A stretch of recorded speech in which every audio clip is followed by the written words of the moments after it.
মানে আল্লাহ কি লোকটার মাটি দিল না?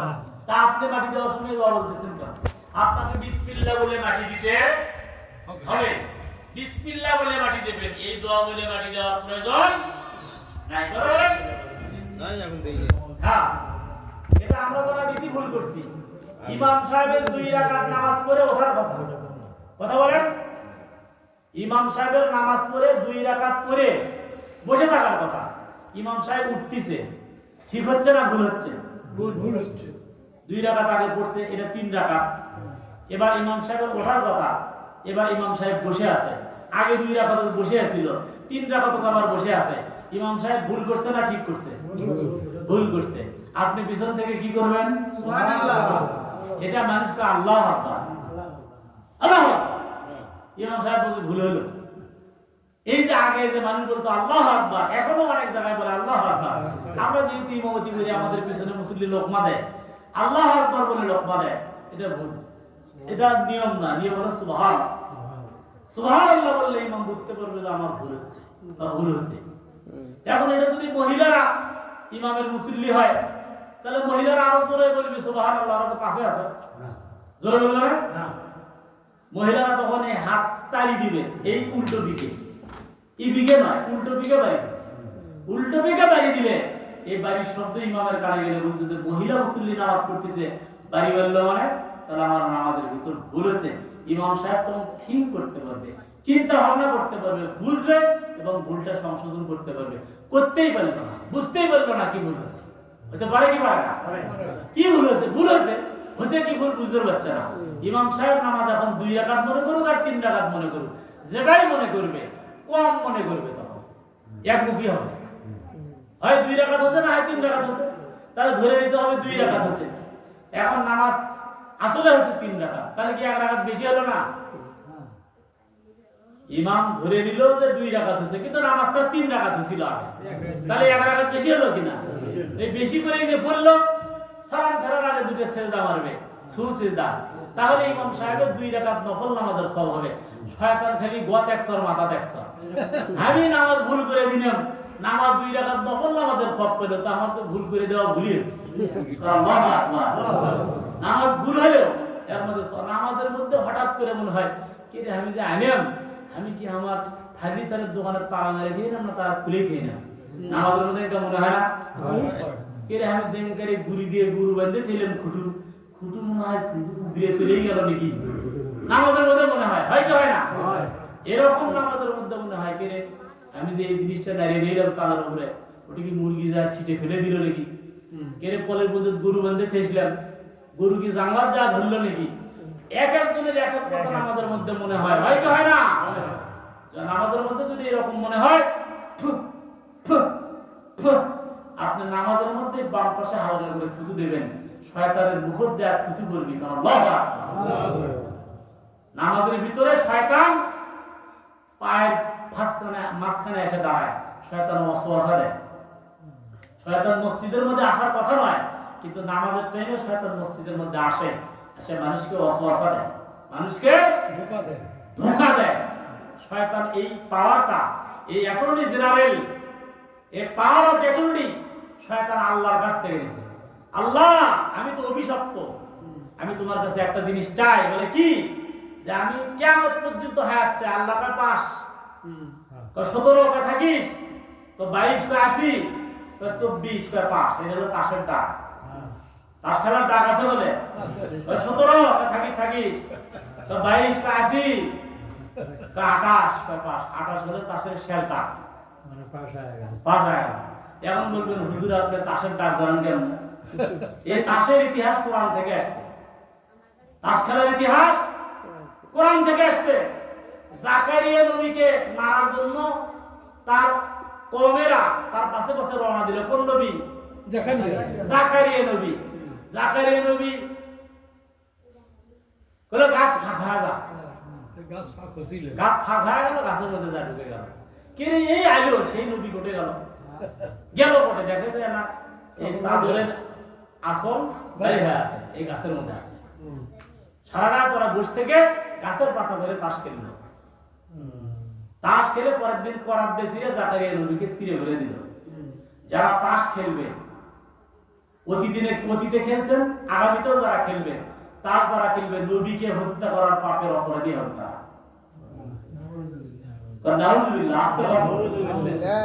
তাহলে আমরা যারা খেলছি বুঝিনি, টাইম পাস করছি, ভালো লাগে না, 3-4 জনে বসে থেকে তাস খেলছি, কাঠ খেলছি, কাঠ। তাহলে এই যে খেলাটা খেলছি, পাপ করছি, তাহলে কি আমাদের পাপ হয়নি?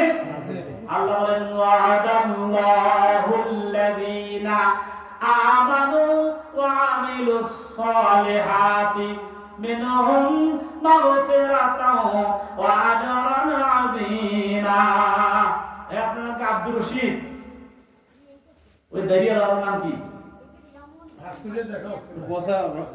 এই পাশে কি নাম? আচ্ছা, আল্লাহ বলেন আমি আল্লাহর ওয়াদা। কার ওয়াদা? আল্লাহ বলেন আমার ওয়াদা। একজন মানুষ যদি ঈমান আনার পরে ভালো আমল করা শুরু করে দেয় এবং ওই লোকটা যদি সিদ্ধান্ত নেয় কোনো ওই অপরাধ করব না, যে অপরাধটা আমি অতীতে করেছিলাম এই অপরাধটা আর কোনোদিন করব না, আল্লাহ বলেন আমার ওয়াদা আমি তার অতীত জীবনের সমস্ত অপরাধ ক্ষমা করে দেব।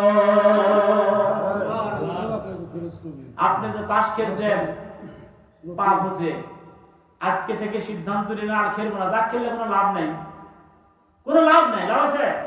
খালি সময় নষ্ট। এই তাস আর খেলবো না, সিদ্ধান্ত নিন আজকে অতীত জীবনের যতবার খেলছেন ততবার নবীকে হত্যা করার পাপে পাপী হয়েছেন, আল্লাহ সমস্ত পাপগুলো আপনার মাফ করে দেবে। একজন যুবক যুবতী অবিবাহিত অন্যায় করছে, জেনা করছে, ওদের বিচার 100 দোরা মারতে হবে। কয়শো? 100 দোরা মেরে ছেলেটাকে এলাকা তাড়িয়ে দিতে হবে 1 বছরের জন্য। কয়দিন? 1 বছরে যেন আর ওই গ্রামে আসবেন না পায়, আগে একবারে বনবাস দিতে হবে। 1 বছরে এই এলাকায় আসতে পারবেন, এটা কোরআনের নিয়ম। প্রশ্ন হলো, আপনি যে ছেলেটাকে দোরা মারলেন, মেয়েটাকে দোরা মারলেন, মেয়েটা বাড়িতে থাকলো, ছেলেটা এলাকা ছেড়ে ঢাকায় যায় থাকলো, চিটাগাং থাকলো, কক্সবাজার থাকলো, ভারতে গেল, যাক 1 বছর পরে আসবে কেন? গুখা কুত্তে ঘুরে খালি বুদ্ধি কি নজর যায়। আপনি ঘরের মধ্যে খাবার করছেন, আইনের কাছে লোচের পায়খানা করছে, আপনি জানেন না, কোনো সমস্যা নাই। যদি জানেন পায়খানা করছে, নজর খালি উগে যায় খাওয়া মধ্যে। কথা বলেন যায় কি যায় না? আপনি এক জায়গায় যা গল্প করতেছেন, বসে আছেন 1 ঘন্টা ধরে, কোনো কথাই নাই, হঠাৎ শুনছেন এই বাড়িটা হিন্দুর বাড়ি, তখন থেকে গেলে এটা হিন্দু হিন্দু গন্ধ না শুরু হলো। এটা হলো মাইন্ড, এটার নাম কি? মাইন্ড। ব্রেনে আঘাত করে, হিন্দুর বাড়ি, আর একটা 60 নাগা শুরু হয়। বিজনেস বসে ভালো লাগে না, আর গ্লাসত পানি খাওয়া ভালো লাগে না, মানে হিন্দু হিন্দু গন্ধ লাগে।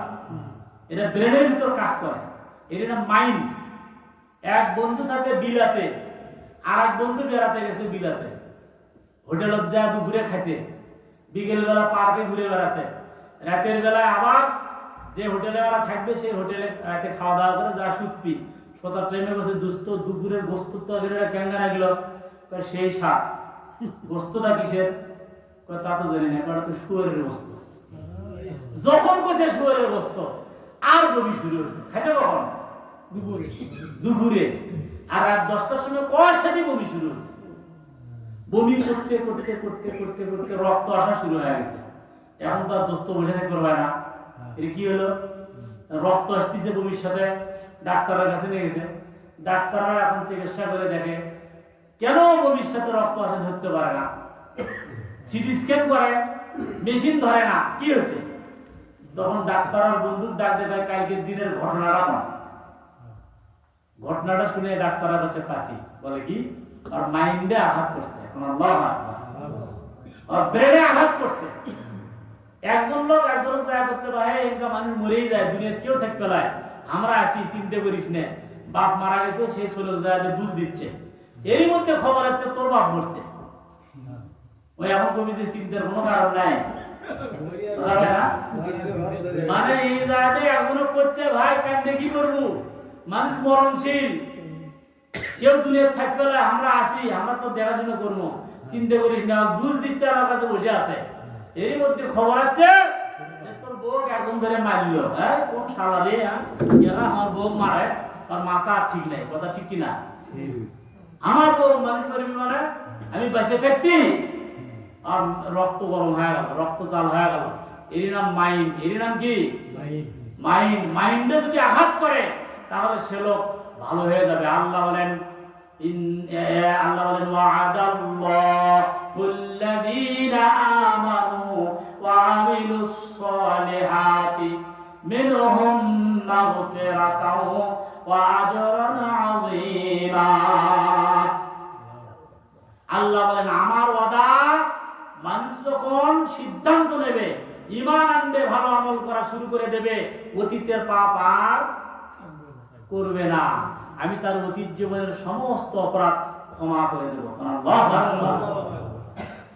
তাহলে আমরা যারা পাপ করছি, রাসূল বলছেন দুই ব্যক্তি, যে ব্যক্তি দুই জিহ্বার মাঝখানে যে গোশত, দুই চাওয়ালের মাঝখানে যে গোশত এবং দুই রানের মাঝখানে যে অঙ্গ, এই দুটের হেফাজত যে ব্যক্তি করবে, এই দুটের কোনো পদস্খলন করবে না, হেফাজত করবে, আমি তার জান্নাতের জিম্মাদার। আমি নবী তাকে জান্নাতে নেওয়ার জন্য জিম্মাদারি নেব, দায়িত্ব নেব, তাকে সুপারিশ করব। কিন্তু যে ব্যক্তির এই দুই অঙ্গ থেকে মানুষ হেফাজত নয়, সে ব্যক্তি আমার উম্মত থেকে খারিজ হবে, সেই ব্যক্তি আমার উম্মতি নয়। নাউজুবিল্লাহ, আস্তাগফিরুল্লাহ। ভাইরা আমার, বাবাজিরা আমার, মনের কান দিয়ে শোনেন। আমি আমার খুতবার প্রারম্ভে কোরআনের একটা আয়াত তেলাওয়াত করেছিলাম, কাইফা তাকফুরুনা বিল্লাহি ওয়া কুনতুম আমওয়াতান ফাআহইয়াকুম সুম্মা ইউমীতুকুম সুম্মা ইউহয়ীকুম সুম্মা ইলাইহি তুরজাউন।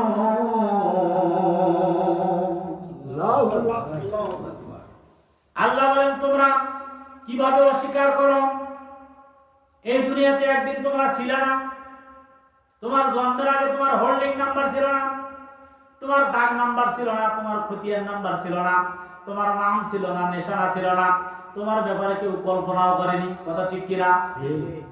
এরপরে তুমি তা আবেদন করো নাই, দরখাস্ত করো নাই, মিছিল করো নাই, মিটিং করো নাই, ধর্মঘট করো নাই, আন্দোলন করো নাই, অনশন করো নাই, দাবি দাওয়া করো নাই, চাও নাই।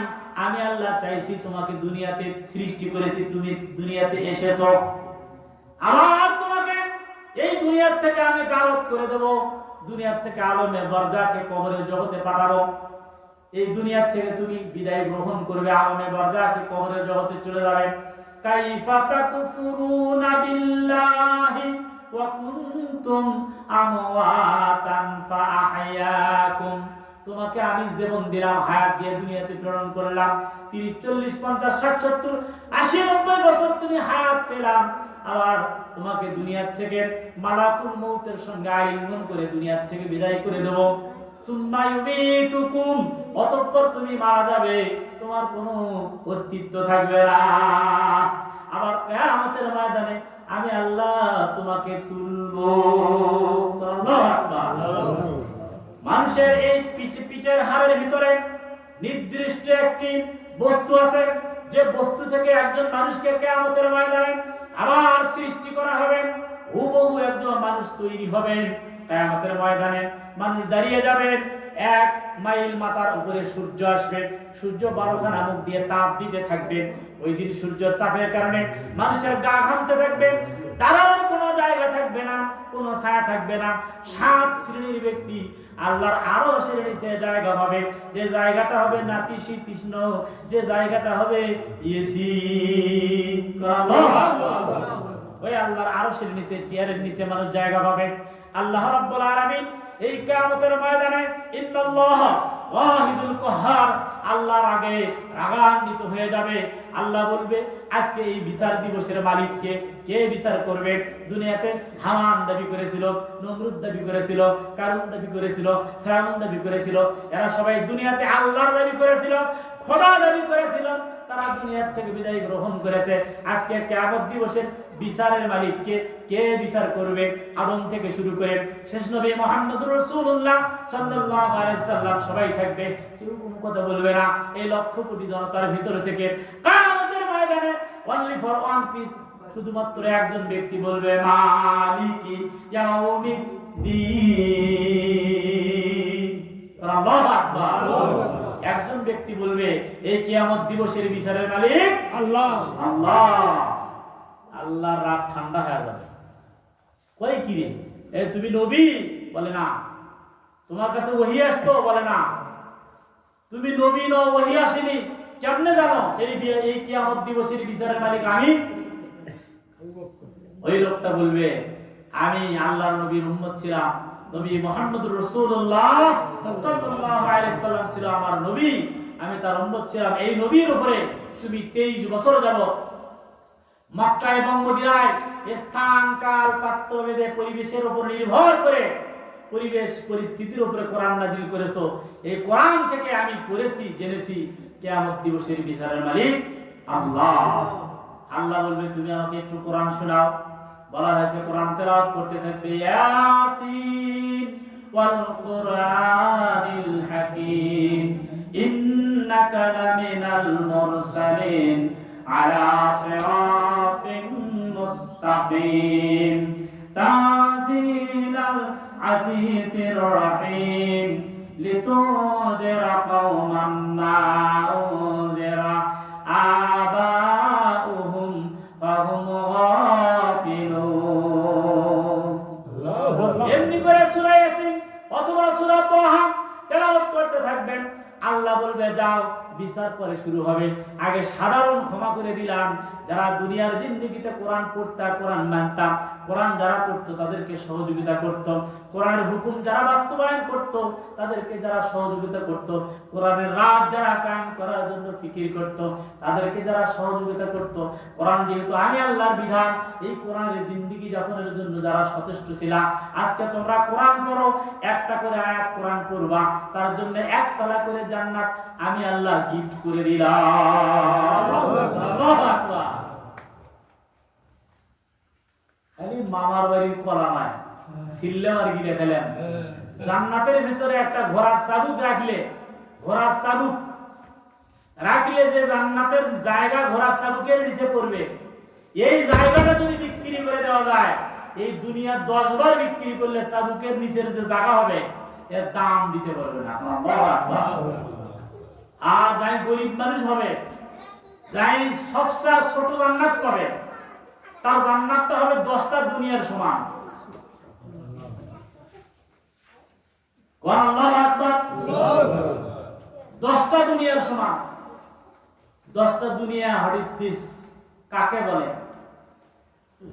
এই পৃথিবীর চেয়ে 13 লক্ষ পৃথিবী এক জায়গা করলে, এই যে বুড়ো আঙ্গুল সামনে দিলে বুড়ো আঙ্গুলের তো সূর্য পড়ে না, ভালো করে দেখেন, আঙ্গুল দেখা যায়, সূর্য দেখা যায়। বুড়ো আঙ্গুলটা মুখের আগে দিলেন, সূর্য ওই বুড়ো থাকলো। এই বুড়ো আঙ্গুল ঢেকে দিল কিনা? কথা বলেন, সূর্য ঢেকে গেল না?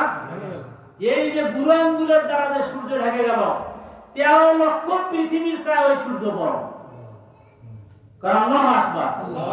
13 লক্ষ পৃথিবী এক জায়গা করলে যত বড় হবে, 13টা নয়, 1300 নয়, 13,000 নয়, 13 লক্ষ পৃথিবী এক জায়গা করলে ওই সূর্যের চাষ কত? আর কোটি কোটি সূর্য এক জায়গা করলে একটা তারকার চাষ হবে। আর কোটি কোটি তারকা যার ভিতর চলাফেরা করে, এরই নাম দুনিয়া। সাতবক জমিন, সাতবক আসমান যার ভিতরে থাকে তারই নাম দুনিয়া। দুনিয়া এই হাতের মধ্যে নয়, অথচ যাই ছোট জান্নাত পাবে 10টা দুনিয়া সমান জান্নাত। আল্লাহু আকবার। এই জান্নাতের মালিক হবেন। দুনিয়ার খেলে লেবল চুস খাবেন আর জান্নাত পাবেন তা নয়। এই দুনিয়াটা আর দুনিয়া সিজনুল লিল মুমিন ওয়া জান্নাত লিল কাফির। এই দুনিয়াটা মুমিনদের জন্য জেলখানা, মুমিনদের জন্য জেলখানা। আপনি চাইলেই ঢকঢক করে পানি গিলে খেতে পারবেন না। আপনাকে সুন্নতি তরিকায় খেতে হবে, ডান হাত দিয়ে খেতে হবে, 3 ঢকে খেতে হবে, বসে থেকে খেতে হবে, কারণ আল্লাহু আকবার। একটা পানি খাওয়ার মধ্যে আমরা 4-5টা ভুল করি। আপনি বাড়িতে ঢুকবেন, হরহর করে ঢুকতে পারবেন না। আপনার বাড়িতে ছোট ভাইয়ের বউ আছে, আপনার বাড়িতে আপনার চাচি আছে, আপনার বাড়িতে চাচাতো বোন আছে, গ্রামের বাড়ি। আপনি বাড়িতে ঢুকবেন, ভ্যারাইটিস পার্সন আছে, আপনাকে সালাম দিয়ে বাড়িতে ঢুকতে হবে, তাদের অনুমতি নিয়ে তারপরে বাড়িতে ঢুকতে হবে। আপনি ঘরের মধ্যে যাদের চট করে লাইট দেবেন, দিতে পারবেন না, কারণ ওই ঘরেতে আপনার ভাই আছে, ওই ঘরেতে আপনার উপযুক্ত ছেলে আছে, ওই ঘরেতে আপনার উপযুক্ত মেয়ে আছে। আপনি যায় দরজায় সালাম দেবেন, সালাম দিলে বুঝবেন ঘুমাতেছে না চেতন আছে। যদি চেতন থাকে সালামের জবাব দিবে, এখন বলবেন আমি লাইট দেবো, যদি বলেন লাইট দেবে ওই সংশোধন হবে। আল্লাহু আকবার। আপনি পায়খানার জায়গায় ঢাক্কা মেরে পায়খানা ঢুকতে পারবেন না, আপনার বাইরে থেকে সাউন্ড করতে হবে, ঠোকা দিতে হবে। ঠোকা দিলে ভেতরে যায় আছে মানে ঠোকা দিবি, আপনি তখন বুঝবেন ভেতরে মানুষ আছে। অনেক মানে হিল করে গরুর নাল ঢুকে যায়, যা দেখে পায়খানার মধ্যে আগুন পায়খানা। এরকম হয়, বাস্তব এরকম হয়, এটা করা যাবে না। আপনাকে চলাফেরা করতে হবে জেলখানার ভিতরে একজন আসামি যেরকম তারের মতো সোজা, নিজের ইচ্ছে মতো জেলখানার ভিতর চলতে পারে না। খাবার দিলে খাবার পাবে, ঘুমাতে দিলে শুইতে পারবে, তাছাড়া পারবে না। ঠিক দুনিয়াতে একজন মুসলমান নিজের ইচ্ছা মতো খেতে পারবে না, নিজের ইচ্ছা মতো খেতে পারবে না। ওয়ামিম্মা রাযাকনাহুম ইউনফিকুন, আপনি যেটা উপার্জন করেছেন এটাতে খাবেন, খাওয়ার আগে আপনার প্রতিবেশীর খবর নিয়ে তারপরে খেতে হবে। রাসূল বলছেন, এই মহিলারা তোমরা যখন রান্না করো, রান্নার ভিতরে একটু পানি বেশি দাও, যাতে ঝোল বেশি হয়। ঝোল বেশি হলে তোমার প্রতিবেশীর খোঁজ নে, তাকে একটু একান আলুর ফালা দে, ঝোল দে, তারপরে এসে তুমি খাওয়া শুরু করো। না হলে কিয়ামতের দিন আমি আল্লাহ বলবো আমি না খাইছিলাম, আমার খোঁজ নেওনি। বান্দা বলবে আল্লাহ তুমি তো রাজ্জাক, তুমি তো রিজিক দাও, তুমি আবার না খায়া কেমনে থাকো? ওই দিন আল্লাহ বলবে তোমার প্রতিবেশী একজন না খেয়েছিল, ঋণগ্রস্ত ছিল, অভাবগ্রস্ত ছিল, বাজার করতে পারে নাই, তোমার পেট করে খেন না পেটে ঘুমাইছো, কিন্তু তোমার প্রতিবেশী না খেয়ে রাত যাপন করছে, বাচ্চাকে ঠিক মতো খাওয়াতে পারে নাই, তোমার ছেলে মেয়েরা 2-3 বেলা খাইছে, তারা দিনে একবার খাইছে, খোঁজ খবর না নাই। যদি ওই লোকের খবর নিতা, তাহলে আল্লাহ আমি আজকে বলতাম না আমি না খেয়েছিলাম। আল্লাহু আকবার। আল্লাহ বলবেন আমি অসুস্থ ছিলাম, তুমি আমার খোঁজ নাও। সেদিন বান্দা বলবে আল্লাহ তুমি তো কাফি, তুমি তো সাফি, তুমি তো মানুষকে সেবা দাও, তুমি তো রোগ আরোগ্য করো, তুমি আবার কেমনে অসুস্থ হও? আল্লাহ বলবেন তোমার প্রতিবেশী একজন অসুস্থ ছিল, বাজারে গিয়ে ওষুধ কিনতে পারতো না, তুমি তাকে ওষুধ কিনে দাও না। যদি তাকে ওষুধ কিনে দিতা, তাহলে আজকে আমি আল্লাহ বলতাম কিয়ামতের ময়দানে, আল্লাহ বলবে আমি বলতাম আমি দুনিয়াতে অসুস্থ ছিলাম না। আমি অসুস্থ ছিলাম তার মানে তুমি একজন অসুস্থ মানুষের চিকিৎসা করনি। একজন এতিম বাচ্চা, তোমার বাড়ির প্রতিবেশী এতিম বাচ্চা, তুমি তোমার বাচ্চাকে সকাল বিকাল খাবার কিনে দাও, তুমি খেয়াল করো যদি আজকে যদি মারা দাও, তাহলে তোমার ছেলেটা এতিম যখন হবে, দুনিয়ার সমস্ত মানুষকে দেখবে, তামাম পৃথিবীর মানুষকে এক জায়গা করলে ওই হারানো বাবের অভাব পূরণ হবে না। বাপকে যে হারাচ্ছে সে অভাব পূরণ হবে? এর অভাব পূরণ হবে না। অতএব ওই তিন বাচ্চাটার তুমি যদি মাথায় হাত দাও, ওই বাচ্চাটাকে যদি আদর করো, ওই বাচ্চাটাকে যদি স্নেহ করো, ভালোবাসা দাও, আমি আল্লাহ খুশি হয়ে যেতাম। মায়েরা বোনেরা, আমরা বেশি নাফরমানি করি, আমরা বেশি নাশুকরি করি। চট করে কি করে আজকে যে আমি কাপড় ভিজেছি, দেওয়ার আগে চোখ মুছেছে, মেয়ে মানুষের দেওয়ার গাল দেয়, মানে আমার কাপড় ভিজে দেখছে আর দেওয়া চোখ মুছে যাচ্ছে। আমি যে কাপড় ভিজেছি আজকে মেয়া গেছে, আমার ধান মেরে দেওয়া দেখছে আজকে ঝুড়ি পড়া শুরু হয়েছে, মানে এই ধান মেরে দেওয়া থেকে ঝুড়ি পড়া শুরু হয়েছে। এভাবে অনেক মেয়ে মেয়াদকে গালি দেয়, আকাশকে গালি দেয়, দেয় কি দেয় না? অনেক মেয়ে যারা না শুকরি করে স্বামীর, অনেক মেয়ে স্বামী মনে করেন যে তারাও উঠেছে, একবার ইমরে উল্টেছে আবার একবার উপরে উল্টেছে, স্বামী কিছুই করা পারে না, বইয়ের বিরুদ্ধে কিছু বলতে পারে না। অনেক স্বামী অশান্তির মধ্যে আছে, সব জায়গায় দেওয়ানগিরি করে, ওর দেওয়ানগিরি এই জায়গাতে সে থাকে না, বইয়ের কাছে বাড়িতে হাসছে উঠছে যাচ্ছে আসে, ওই কি বই কার কথা তুমি বউ সোল কোন দেবে ধরো তো আমি কাম করি চুল মুখ দিল, কিচ্ছুই করার নাই, চুল নেওয়া যাবে না, কথা বলার সুযোগ নেই। কেন নাই? যৌতুক নিজে যায়। আর এই লোকটা যদি ইসলাম মানত, বউকে যদি মানাতো, তাহলে রাস্তার যারা আসা দিতে বউ আগা পাকা ঢেকে সাবধান হতো। আগে শ্বশুর বাড়িতে আসলে বেটার বইয়েরা কাপড় চোপড় ঠিকঠাক করে বাড়ির মধ্যে ঘুরে বেড়াচ্ছে। এখন শ্বশুর হচ্ছে এমন লোক, শ্বশুর আছে বেটা বেটার বইয়ের বাড়ি জাগির, কি আছে জাগির আছে। ওই বেটার বউ না পাক পুরো বিক্রিও দিয়ে পায় না, বেটার বউ না পাক কাকা হাত দিয়ে পায় না, বেটার বউ না পায় কোনো কাজ করতে পারে না, নিজের সংসারও জাগির হয়ে আছে এখন। তার কারণ যে বেটার বউ আছে তার কিনে আনছে, বেটার বউ বেটা কিনে নিছে, কথা ঠিক কিনা? এই কারণে বলা হয় না কিছু। কারণ একটাই, আজকে আমরা আগের পুরুষ নাই, আগে যে জাতের পুরুষ ছিল সেই জাতের পুরুষ আমরা আর নাই। দেখুন তো কোন পুরুষ মানুষের কেনা কাপড় বৌদির পছন্দ হয়? একজনেরও পছন্দ হয় না। বাধ্য হয় আমরা টাকা দেয়, যাত্রী কিনে আন, তোরা পছন্দ হয় ছেড়ে নেই। আমরা নিজেরাই বৌদি বাধ্য হয় বাজারে যাওয়া শিখেছি। বগুড়া, গাইবান্ধা, সাদুল্লাপুর, পচার বাজার, ঘেরা বাজার, বুড়ির বাজার, যেখানে হোক করা যাচ্ছে, ওরা নিজেরাই কেনাকাটা করতেছে। এখন তরকারি বাজারটা ওরা করবে দেয় না, তুমি খালি পচা জিনিস কি জানো, আমার টাকা দেয় তো, আমি যা বাজার করে নেই, তা তুই নেই। আত্মাইসুল আয়াতুল জান্নাহ, যারা দায়ুস তারা জান্নাতে যাবে না, জান্নাতের ঘ্রাণ পাবে না। জান্নাতের ঘ্রাণ বহুদূর থেকে পাওয়া যায়, বহুদূর থেকে ঘ্রাণ পাওয়া যায়। কিন্তু যারা দায়ুস তারা জান্নাতে যাবে না। হজ করার পরে জান্নাতে যাবে না, রোজা করার পরে জান্নাতে যাবে না, যাকাত দেওয়ার পরে জান্নাতে যাবে না, ভালো কাজ করার পরে জান্নাতে যাবে না। যারা দায়ুস, দায়ুস মেয়ে মানুষ নয়, দায়ুস হলো পুরুষ মানুষ। কাকে দায়ুস বলে? পুরুষ মানুষরা দায়ুস।